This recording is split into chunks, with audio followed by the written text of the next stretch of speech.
Hello and welcome back to part 2 of the 2022 Modesto Masters. We are here at Yosemite Lanes in Modesto, California with the remaining 8 bowlers still in contention. If you're just now tuning in, the tournament winner will be decided by a double elimination bracket. I'm Kevin here alongside Alex. Let's get right back into the action. Alright, here we are in round 6. We have Armando Godoy against Ashton Russell. Armando had the first round bye, so he's bowled rounds 2 and round 4. Where he bowled Chris Salinas and defeated him 499 to 479, and then in round 4 he bowled Aaron Pulowski and defeated him 447 to 425. Now if you're just tuning in and didn't watch part 1, I fangirled over Aaron's qualifying scores, just phenomenal bowling, and to get defeated only shooting a 425 is a bit underwhelming since he averaged 261 through 7 games of qualifying yesterday. But that just goes to show you on this format of tournament, it doesn't matter what you did through qualifying, it just kind of establishes your first match, and after that it just comes down to who bowls better in each match. So you can have a huge lead through qualifying and it just comes down to one-on-one today. And Ashton getting a lucky strike there. He's been bowling very well today. He bowled round 1, 2, and 4 since he did not have the first round bye, but he's bowled 531, 518, and 500 even his 3 rounds of bowling. So he's averaging close to 260 for his 6 games today. So he came to bowl today, and Armando's gonna have to realize his 440 that he shot against Aaron is probably not going to be enough the way that Ashton's been bowling. But Armando, a very, very good bowler in his own right. With opening 3 strikes there, kind of making a statement that he's not intimidated by how Ashton's been bowling today. And Ashton throwing a good shot there, unlucky leaving the 10 pin. I don't know how old Ashton is, but he is very young. What would you say? Is he under 20? Give or take. He's only been bowling the adults, I believe, his first year or second year. This phenomenal talent for such a young age. And Ashton with that two-handed release and bit inside there, he knew it off his hand. Generates just a ton of power. He gets a lot of speed and just a ton of rev rate. He's able to play the lanes a lot differently than a lot of the rest of us, just because he has that extra gear that some of us just don't have. Armando, great shot there, opening with the front 4, trying to get off to an early lead.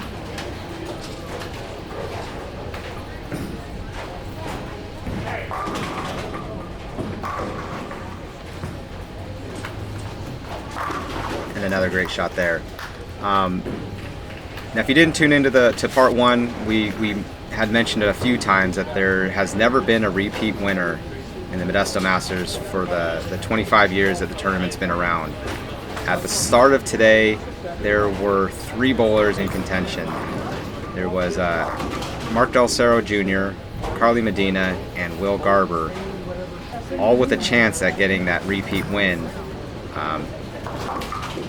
Unlucky there for Ashton, chopping the 3 off the 6. But as I was about to say, we had Mark Del Cerro was knocked out in, I believe, round 3. And unfortunately, Carly Medina was knocked out in round 4 by Casey Ryan. So there is only one bowler left in the field that has a chance to be a repeat winner, and it's Will Garber.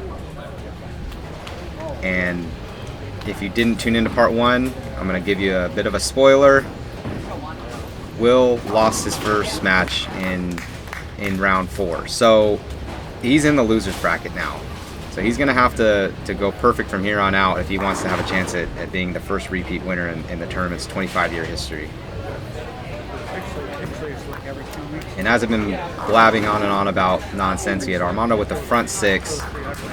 Messenger almost taking out the 10 pin to get the front 7. And good pickup there. So Armando off to a pretty early lead. Ashton's going to have to rally. As I was mentioning earlier, he's been bowling very well today. So this is probably one of his worst games today, and he could still strike out for 245, which is not bad. And lucky hit there, a little bit light. Hard to imagine with that much power that the ball can still find a way to come in light.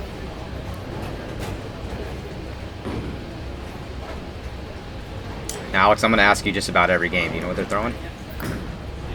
From the looks of Ashton Russell, I believe he was in the phase 2 to start, and then he has ball changed into a Zen.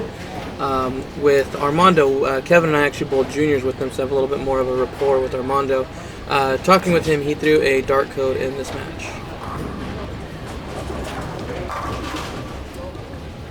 Back-to-back ringing 10s for Armando. Sometimes there's just nothing you can do about that.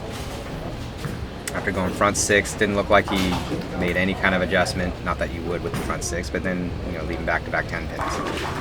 So we'll have to see if he wants to change his angle or if he just wants to keep posting that same shot and see if he can get the 10 out. It looked like he maybe put a little more speed on that one, gets a little light mixer.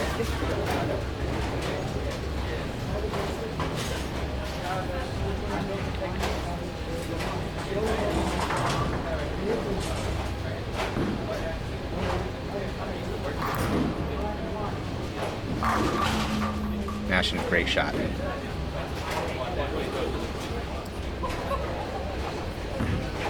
So after a couple of bad breaks in the beginning of the game, chopping the 3 off the 6, and then leaving a couple single pin spares, he's kind of rallied, and then every time I say something, these competitors seem to fall off their strings, but leaving the 10 pin, able to pick it up. Strike Hero put him in the 220s. Armando already about in the 220s, assuming he doesn't double gutter in the 10th, and Ashton chipping the 4-9, but didn't really gain him too much. 224 first game. He'll be looking to rally in the second game to try and catch Armando. But we'll have to see how much of a lead Armando's going to have going into game 2. And Armando getting a break of his own. But this one meant a little more than Ashton's. So this one gave him a double, and he still has 2 more shots in the 10th, whereas Ashton's was just the fill ball.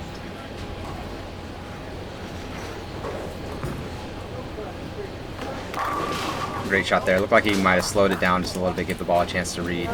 Armando going to be in the 260s, so he's going to open himself up a 40-pin lead going into game 2. And 40 pins is a tall task, but I believe Ashton's up for. Oh, look at that, 40 exactly. I believe Ashton's up for the challenge, and I expect him to give Armando a run for his money here.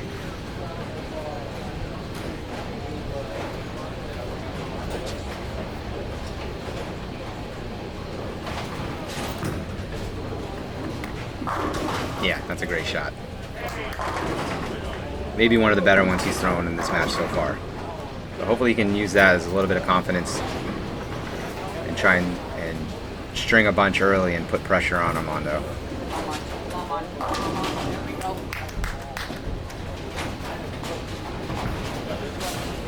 But then again, if Armando keeps striking as well, he's not going to gain anything. So Armando, a very good bowler, very competitive. He hates losing. I mean, nobody really likes losing, but Armando really hates losing. And another light mixer there, gets a 7 to fall. It looks like to me it just has to do with his speed. His lines look great. Sometimes he gets a little bit fast and he gets that light mixer, but if he gets his speed down, he's dead flush in the pocket. So looks like he's got a little bit of room to miss. And Ashton, I'm not quite sure what happened there. Ball drifting high, leaving the 610. You know, being down 40 and then now chopping the 6 off the 10 and starting the game down 40 with an open very early is going to extend Armando's lead quite a bit more.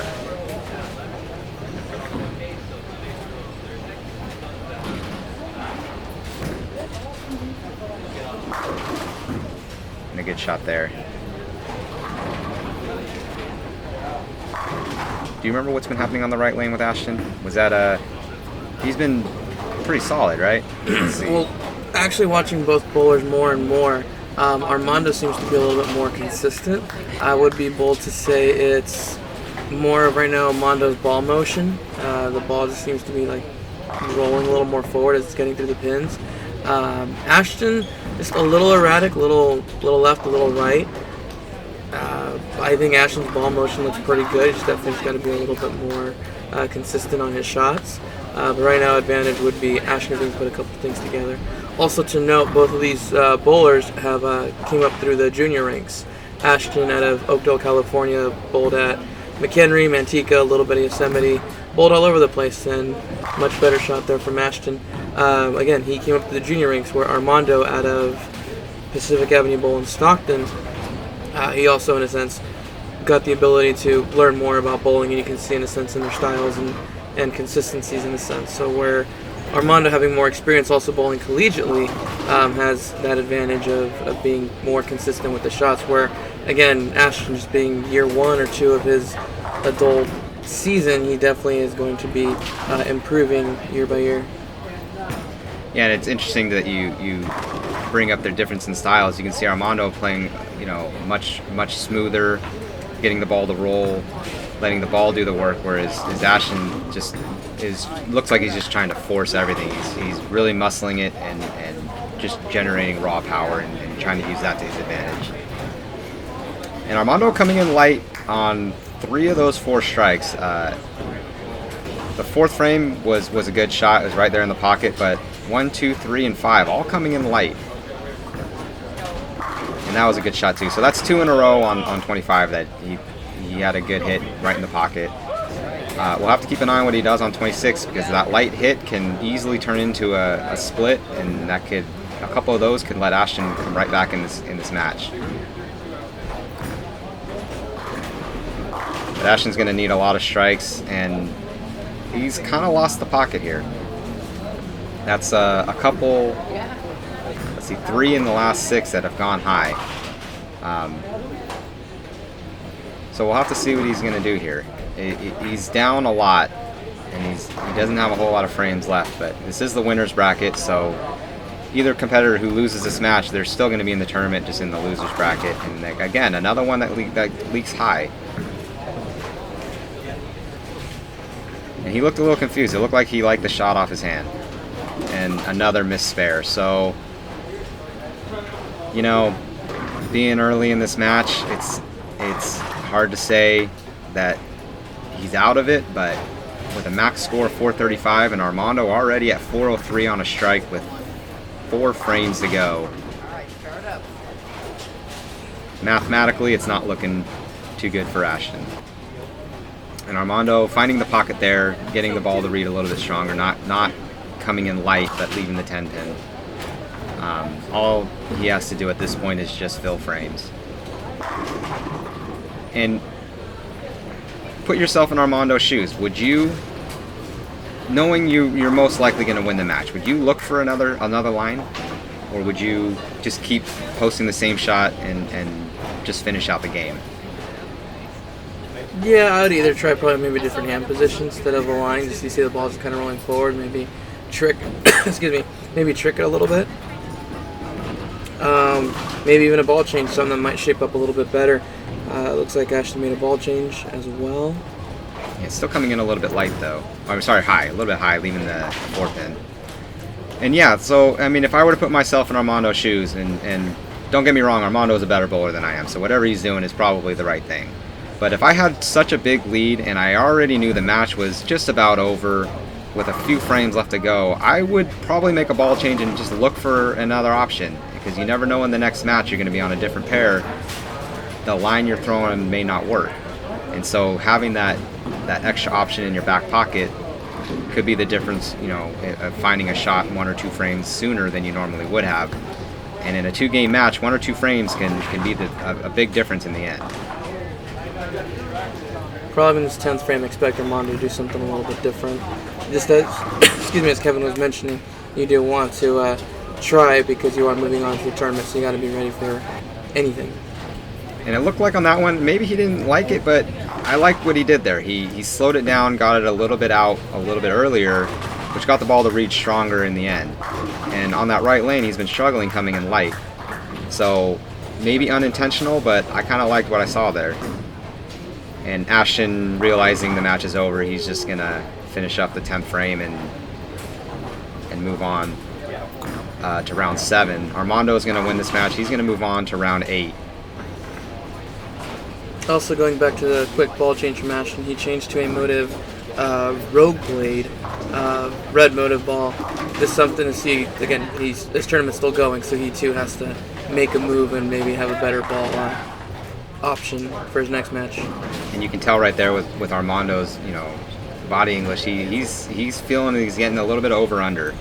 He thought that was a good shot, and the ball didn't want to read and came in light mixer again. But not a problem. Great score, 522 on a pair he never really looked that comfortable on. So that speaks volumes about Armando's game. He didn't look like he was that comfortable and still averaging 260. So great bowling for Armando. Ashton is going to move on to round 7. And here we are in round 8, where we have Armando again, who's going to be bowling against Michael Pixley, who we saw in part 1. Two very good bowlers going up against each other. This should be exciting.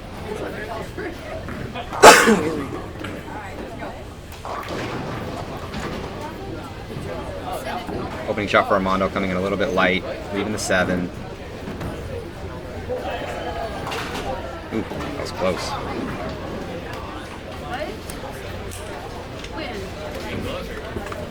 It's a little too small. Need a bigger one. I feel like it just got lost. An opening shot for Pixley. Great shot. Now, Michael had the first round bye. He bowled in rounds 2, 4, and 6. And we saw him, if you didn't see in part 1, we saw Pixley bowl round 4. What we didn't mention was little light mixer, great hit there. We got lucky on the 10th and a fall. What we didn't mention was he bowled Chuck Grove, and Michael went 300, 277. And I gotta feel a little bad for Chuck. He shot 422 and just never really had a chance from the get-go. When your opponent just starts out with a 300, it's a pretty tall task to keep your wits about you and try and fight through that and try and catch up to him. Obviously not able to do it, but great bowling for Michael, shooting 577, 493, and 447. So he's having a decent day himself, and as I mentioned in round 6, Armando shooting 499, 447, and then, as you saw, 522 against Ashton Russell. So both these bowlers right about averaging the same for the day. I expect to see both these competitors bowl very well, and both of these bowlers bowled collegiate. And I believe you seem to know a little more about their collegiate history. I know Pixley bowled for Fresno State, and go ahead. And then Armando also bowled for McKendree University. Both bowlers, both having collegiate success. Where again, Michael Pixley, don't recall what year, but Fresno State did end up eventually winning the title. And then Armando, I believe they had a couple good runs for a few years where they were just a couple matches away from the TV show. So again, both phenomenal collegiate products.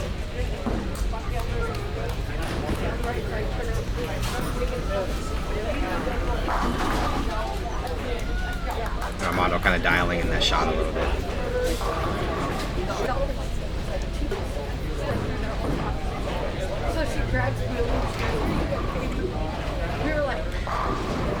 Oh, and as we mentioned a dozen times already, there has not been a repeat winner in the Modesto Masters, and the only hope left for that to be broken was Will Garber, who unfortunately suffered his first loss in round 4 and then his second loss in round 6. So there will be a new winner to the Modesto Masters for 25 straight years. 24 if you exclude 2020 since there was no tournament due to COVID. But still, every year we've had a new winner, and this year is going to be no exception. Kind of gives hope to guys like me and Alex here who have never won this tournament. So the next year we bowl, we can count 24 guys out from winning and give us a better chance.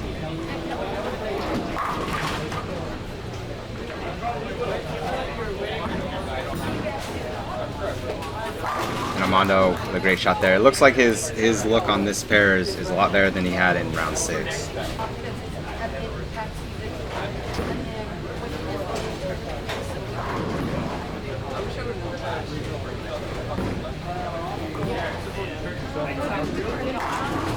Unfortunate hit there, leaving a solid 7. Not something you say too often for a right-hander. And having the information that these guys may not have known, 19 and 20, the pair that they're on right now, this is the 5th match on this pair. So there's already been 8 games. This is the 9th game on this pair, and both these guys being playing opposite sides of the lane, it's going to matter to them a little more, how many lefties or righties have been on this pair, and it's a pretty even split. There's been a couple lefties and a few righties on this pair, so both of these competitors are going to see some carry down for sure, and we'll have to see how they mitigate that. It doesn't look like they're really affected by it. At least Michael's not. He's on track to shoot a big game here. And Armando hasn't been out of the pocket yet, but still struggling to string some together.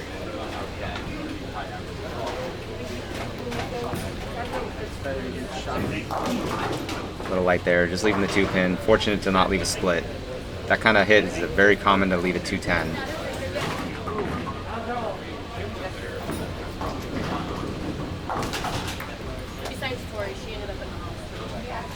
So Armando in round 6 looked like he didn't have a great look, but was striking, and now it looks like he has a good look, and he's not. And didn't really like it off his hand, leaving the 2-8. Looked like he didn't quite get the forward roll he wanted on it.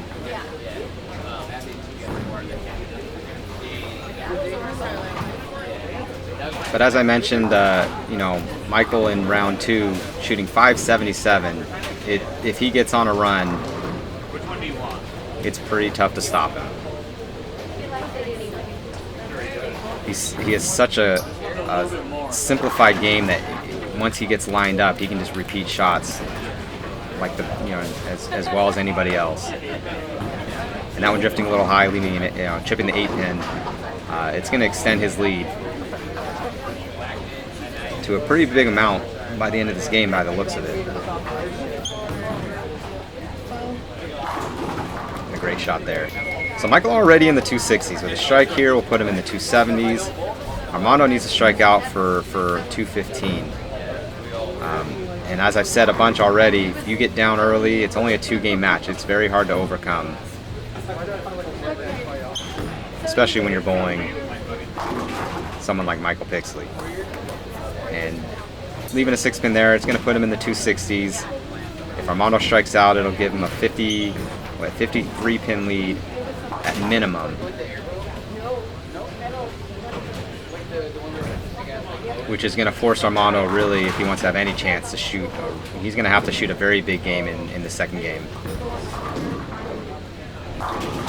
And just not getting the breaks.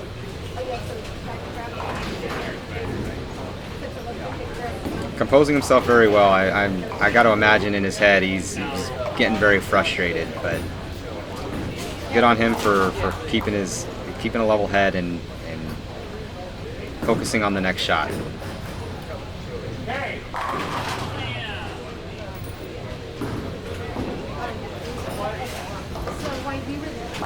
And another flat 10 there.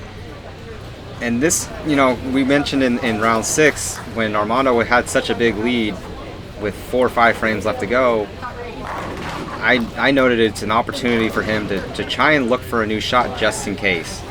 And for this exact reason. This is the just in case. He's in the pocket. He's throwing good shots, and he has 3 strikes. That's a good hit for Pixley. He has 3 strikes to show for it. So hard to say what he's feeling right now, but he looks like he's sticking with the same shot. Maybe he's just going to try and manipulate little changes with his hand position, maybe his ball speed. But leaving the 2-7 there,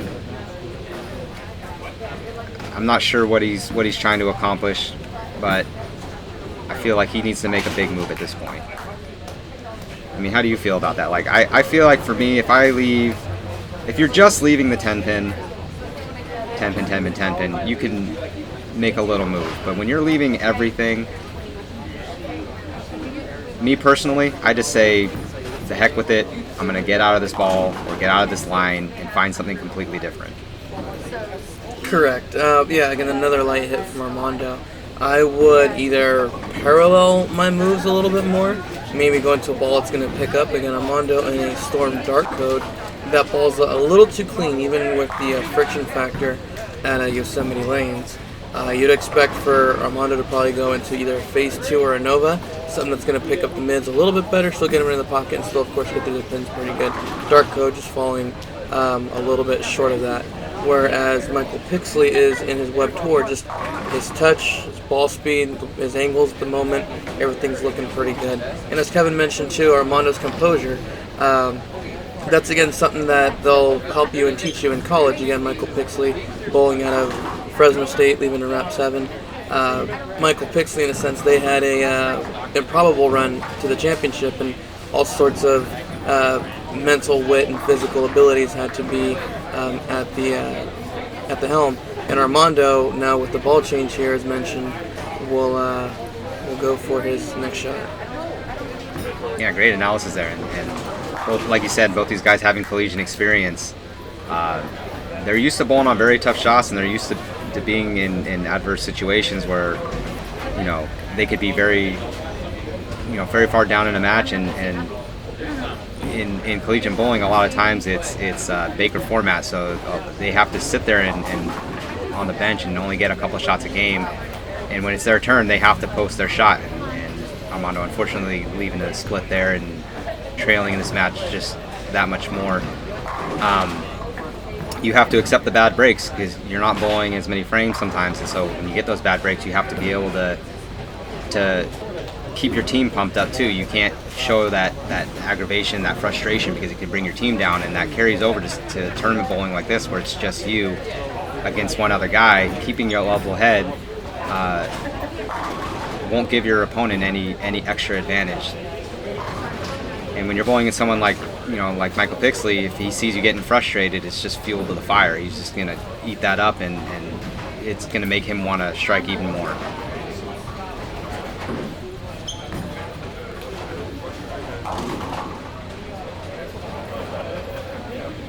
But as it is, Michael leaving a 3, 5, 6, 9. Sorry, it's hard for me to call out the pins for when left-handers leave something on the right side. For some reason, my brain just goes haywire.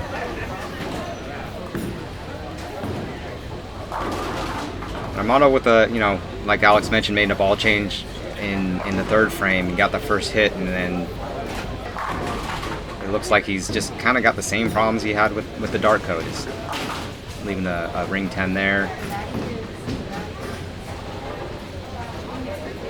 Having the opportunity to talk with Armando, we discussed what he had in his arsenal, and that one there he's throwing is an Ebonite Choice Solid. I personally was not a fan of that bowling ball for how big or how early it was. I thought that ball would have phased out, but he said he drilled it to be more down lane and more controlled, so he wouldn't create that earlier roll. So again, he's using the strength of the cover stock at his advantage, but the way he has the ball drilled and the surface, he was able to, in a sense, use it and have a better outing with it at Yosemite Lanes. In comparison to the Dark Code, where the Dark Code again was a little too far down the lane, the Choice Solid is going to want to slow down a little bit more to, of course, try to get to the pocket a little bit better, where the Dark Code would scoot a little bit past the break point, thus finishing behind the head pin. and Alex being running the pro shop here at Yosemite Lanes, obviously knows his stuff. If you had trouble keeping up with what he said, you're not alone. He speaks the lingo like all of us know what he's talking about, and I'm sure plenty of you at home do. But for your average Joe, you know, sometimes it's hard to keep up with the tech talk of someone who really knows what they're doing. Good shot there for Armando. And again, both these guys are in the winner's bracket, so whoever suffers a loss in this match, they're not out of the tournament. And this is round 8, so the loser of this match is going to bowl in round 9 with an opportunity to win that and be right back in the finals. And so the winner of this match is going to be guaranteed at worst second place. And the loser of this match is going to be guaranteed at worst a third place finish. So both these bowlers are going to have a good standing in this tournament regardless of what happens in this match. Obviously the winner is going to move on to round 10 and have a shot at the title without having to bowl another round in between. And it's looking like Pixley's going to move on to round 10. I believe he might even mathematically have already, yeah. Armando with a max of 440. Pixley already at 454. So Armando's out of this match, but again, just like in round 6, an opportunity maybe to find another look, and it looks like he might have found one. So we'll see if he can get the W in round 9 and get a rematch against Pixley in the finals. A good shot there, unfortunate 9 pin. Not much he really can do about that. Sometimes it's just bowling.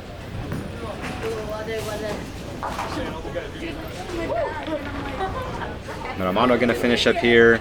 Pixley going to do the same.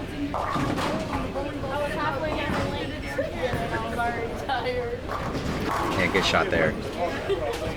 So Michael with a chance here as well. He's got, you know, a few shots he can throw for free. He can look for a new line, or he can just keep painting the pocket like he's been doing and just finish out the game and wait for round 10. And as I mentioned, Armando's going to have to bowl round 9 while Michael is just going to be sitting and waiting. And so finding a second line now, you know, could help him, but at the same time, he's not going to bowl for about another hour.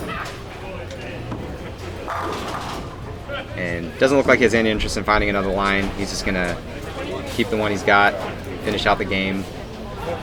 He's going to have another good showing. He's going to be in the 490s.